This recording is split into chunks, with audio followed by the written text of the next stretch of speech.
For most of Ukrainian people, including me, it happened unexpectedly and rapidly. On February 21st, right after 5 a.m. Ukrainian time, Russia dared to attack Ukraine. Russians call it the special military operation, but for the rest of the world, it's a war. Putin and Russia's military command had their main goal: taking most of the Ukraine, replacing the government and president. They were planning the Blitzkrieg-style operation, taking the major cities of Ukraine. They wanted our military forces to be taken by surprise. I'm recording this video on 100th day since the war had started.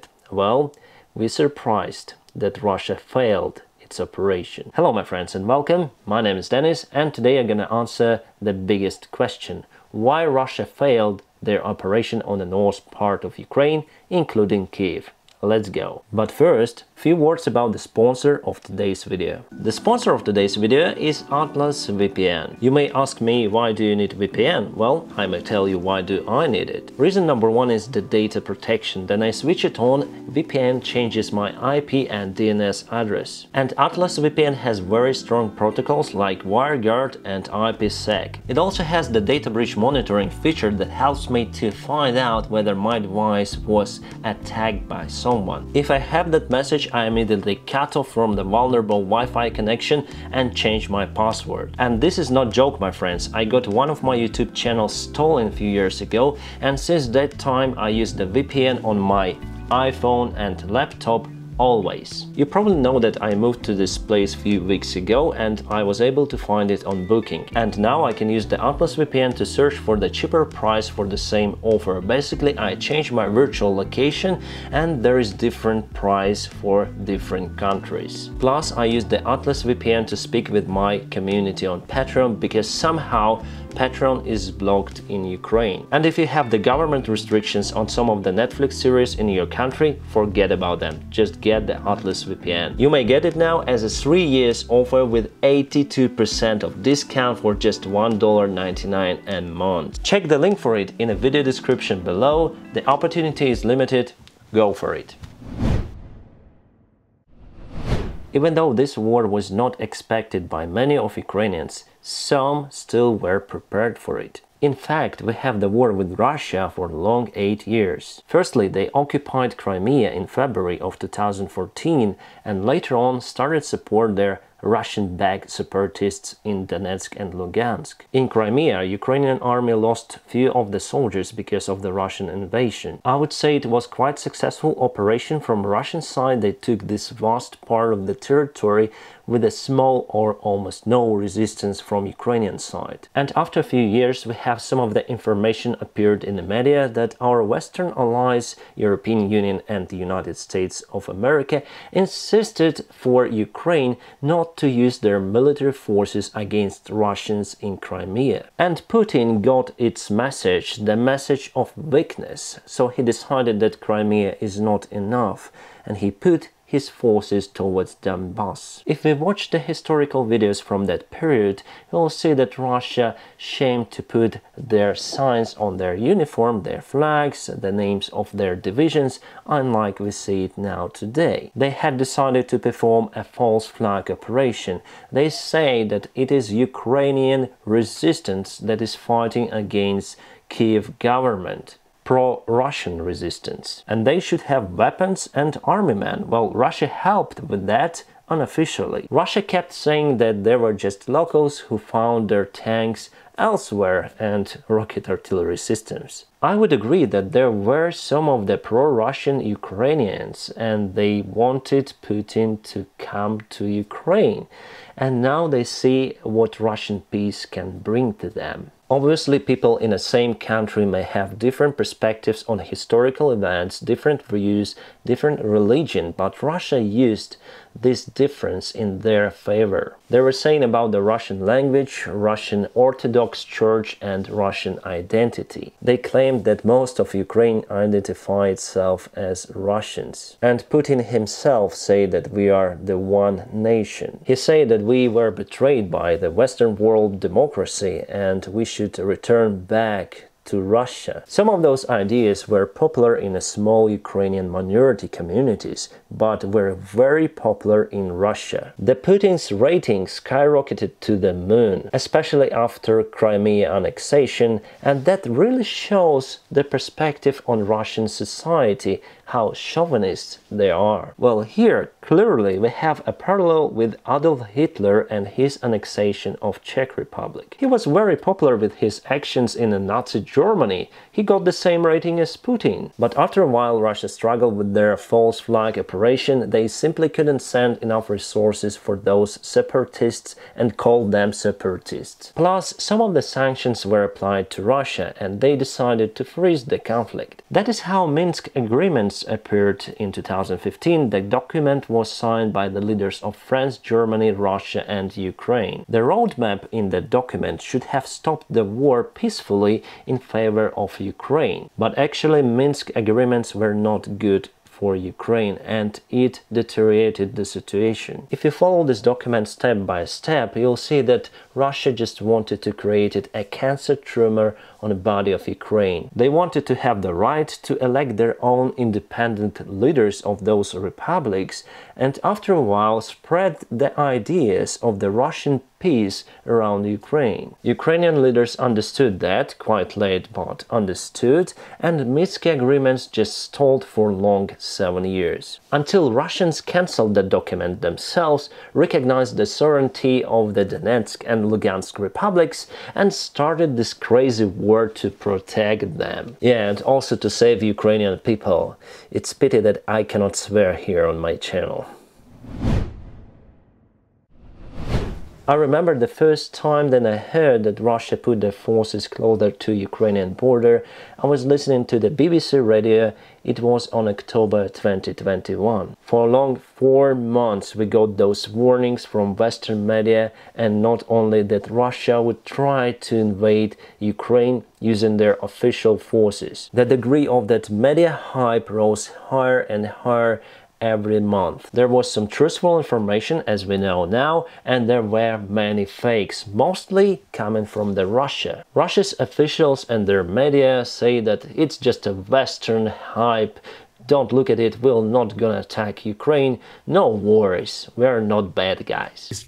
If it depends on us, the Russian Federation, there will be no war.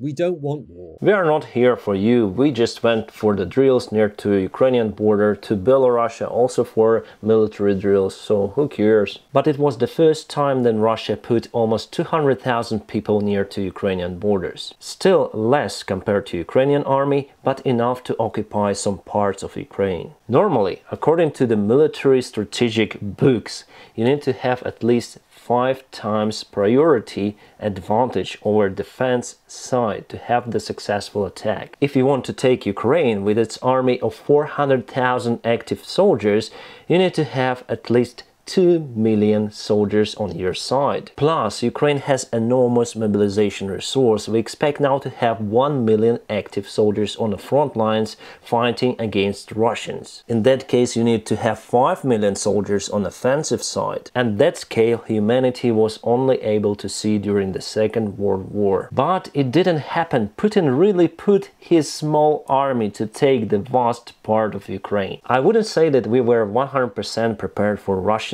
attack, and our generals, our leaders and even presidents say that it's nonsense to attack Ukraine with such a tiny forces. However, on 24th of February, Russia started to take the ground from Ukraine. They announced that their major goal was to take Donetsk and Lugansk Oblast fully under their control, but they took Kherson Oblast, Zaporizhia Oblast, well, all the way from the Kiev towards Kherson. And I guess it's their main mistake, starting this operation all over the front lines, losing troops, losing resources, because you have to have the supply lines for every point in every part of Ukraine. And supply lines are the weakest spots for the Russian army. Without providing the full control over roads and railways, this operation was doomed. And Russia hadn't had enough resources to put their forces to control the ways. The majority of their fuel and ammunition columns were ambushed and devastated on the way to Kiev. They were not prepared for it. They thought that will not resist that much. They thought that they will take Kiev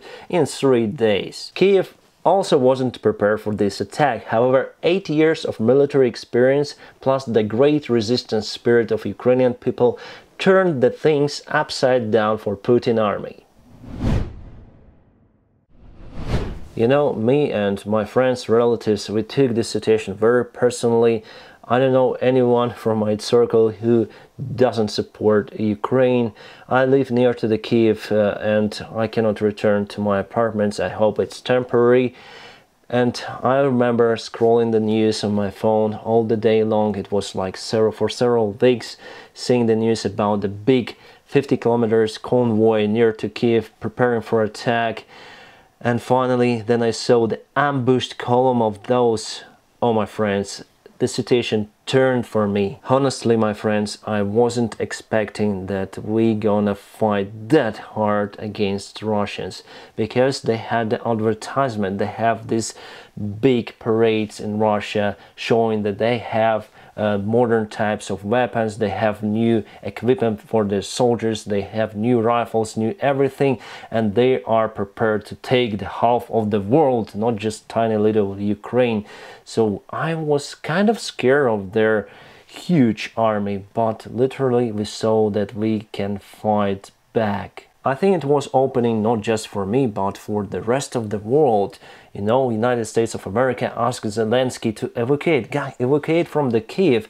Zelensky said, I don't need taxi, I need ammunition. President Zelensky showed long forgotten spirit, the spirit that you can apply to most of the people of Ukraine. The spirit of fighting for your homeland, for your life, for your family, and democracy. Pardon me, my friends, but in most of the Western countries, especially countries of European Union, the democracy became the synonym of bureaucracy. Mostly we see there faceless politicians who fight for nothing but their own needs, using the bureaucracy matrix in their own purpose. And now, for a long time, the world sees the true leader and people who are willing to sacrifice everything and their own lives for the values of democracy. That is why Zelensky and Ukraine itself are very popular. Alright, more about the army now, my friends. Well, Western countries helped a lot with the javelins and NLAWs that were used to hit Russian armored vehicles. Plus, Russia wasn't able to destroy our military bases, and still we have some of the military airports that our airplanes flying from. Our military jets flown away from their airdromes when the war had started. That is how we kept them intact. Our anti-aircraft systems were mostly intact either. Without the full control over Ukrainian airspace, it was very hard for Russia to provide security for their convoys that were heading towards Kiev. Our artillery survived their occasional air attacks. Russian fighter jets were destroyed in Kiev area. Devastated supply lines, bad army command, huge losses. This all played a great role in retreatment of the Russian forces from Kiev area, Kharkiv, Sumy and Chernigiv. Of course, they learned a lesson and now trying to concentrate the remaining of their forces on the eastern part of Ukraine, but we have a main trend here. The trend of the Russian army running away, leaving vast territories they were able to take under their control before. We saw not how Russia lost the battle for Kiev, we saw how they lost this war. My friends, now press the like, subscribe for my channel, and don't forget about the Atlas VPN link that I put in a video description just below. Check it out to support my channel. My friends, I wish you a peaceful sky wherever you are, and have a great time.